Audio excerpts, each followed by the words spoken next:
Hey everyone, welcome to our channel Learn Coding Expert. आज का हमारा टॉपिक है सी प्रोग्रामिंग में डिबगिंग टू प्रोग्राम और प्रोग्राम डिबगिंग. इसकी डेफिनेशन पहले पढ़ते हैं हम. After seeing a program the next step is to debug the program. जब हम हमारे प्रोग्राम को राइट कर लेते हैं, लिख लेते हैं, तो उसका बेसिकली मेन जो हमारा काम होता है तभी हमारा नेक्स्ट स्टेप होता है प्रोग्राम को डिबग करना. जैसे कि मैं आपको एक बताती हूँ. क्या आप अगर आप बहुत ही अच्छे प्रोग्रामर बनना चाहते हो तो अगर आपको डिबग करना नहीं आता, आपके प्रोग्राम को डिबगिंग नहीं करनी आती, तो आप एक अच्छे प्रोग्रामर के आप नहीं अच्छे बन सकते. ओके, आगे इसकी टाइप्स हैं. ओके, ये क्या होता है, हम बेसिकली एक एरर होते हैं, है ना, जो हम हमारे प्रोग्राम में. डिबगिंग का मीनिंग यही होता है कि हम हमारे प्रोग्राम को जो हमारे प्रोग्राम में एरर्स होते हैं उनको निकालने के लिए हम डिबगिंग कहते हैं. आज की वीडियो है हमारी डिबगिंग टू प्रोग्राम. बेसिकली हमारे पास 3 टाइप्स के एरर्स होते हैं.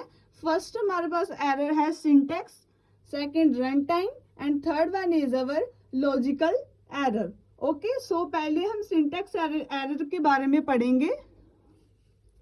Okay, syntax error occurs when we violate any grammatical rules of programming language. इस सिंटैक्स एरर का मतलब यही है कि जब हम हमारे ग्रामेटिकल रूल्स को हम फॉलो नहीं करते तो क्या होता है, हमारे प्रोग्राम में एरर आ जाता है. जैसे कि मैं आपको एग्जांपल के थ्रू समझाती हूँ. देखिए, हम यहाँ पर हमने मेन फंक्शन बना लिया है. हम यहाँ पर सी आउट कर रहे हैं. समथिंग हम कुछ भी सी आउट कर रहे हैं. ओके, यहाँ पर हम प्रिंट करवा रहे हैं. हम सी लैंग्वेज में, मैंने आपको पिछली वीडियोस में भी बताया था कि हम प्रिंट करवाने के लिए CN का उपयोग करते हैं.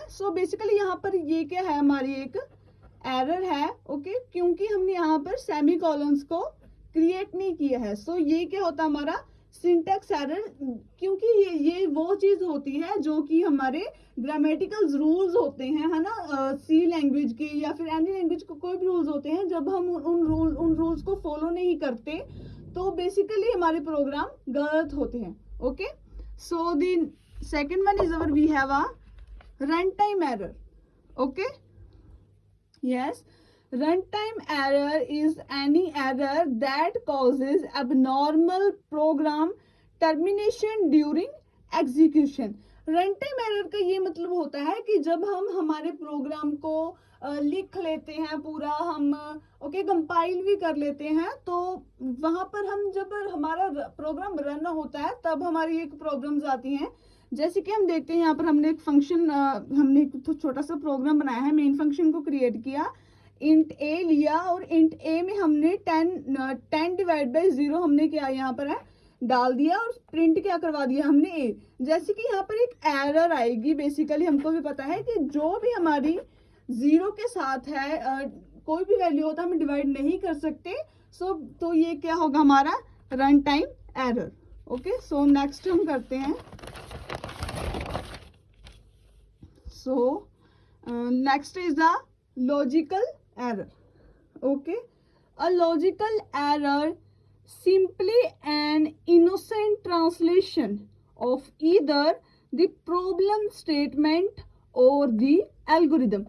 ओके, बेसिकली इसमें ये होता है कि जब हम कोई भी हमारी लैंग्वेज होती है, जैसे कि हम सी प्रोग्रामिंग में कर रहे हैं, जैसे हम सी प्रोग्रामिंग की या फिर तो कोई एल्गोरिदम गलत कर दें या फिर कोई फॉर्मूलाज गलत लग जाएं, तो उसको हम क्या कहते हैं, जिस प्रोग्राम में हमारा लॉजिक लगा हो उसको हम बोलते हैं लॉजिकल एरर. तो हम इसकी क्या एग्जांपल देखते हैं. मेन फंक्शन क्रिएट किया, इंट ए, इंट यहाँ पर हमने इंट का मतलब होता है इंटीजर वैल्यूज को हम देने के लिए इंट यूज करते हैं. फ्लोट के लिए फ्लोट यूज करते हैं. डबल स्ट्रिंग ये हमारे पास होते हैं, जो हम आगे भी पढ़ेंगे अगली वीडियोस में. आगे देखते हैं. इंट ए हमने 2 दे दिया, बी 4, सी दे दिया हमने 0. ओके, फ्लोट हमने क्या x दे दिया, जैसे कि हमने फ्लोट की वैल्यूज होती हैं. ओके, सो एक्स हम यहाँ पर हमने एक फॉर्मूला लगा दिया, जैसे कि हमने 10th प्लस 2 में भी ये आई थिंक फॉर्मूला सभी बच्चे पढ़ते हैं। तो यहाँ पर हम सी आउट क्या कर देंगे, एक्स को प्रिंट करवा देंगे, तो इसका क्या होता है, हमारे पास रॉन्ग आंसर आएगा। सो इसको हम बोलते हैं लॉजिकल एरर। ओके, तो ये हमारे पास प्रोग्राम को डिबग करने के लिए 3 एरर्स होते हैं, syntax error, run time error और लॉजिकल एरर। ठीक है, और आई थिंक आपको ये वीडियो बहुत अच्छी लगी होगी। सो आप अपने फ्रेंड्स को भी शेयर करें। Thank you.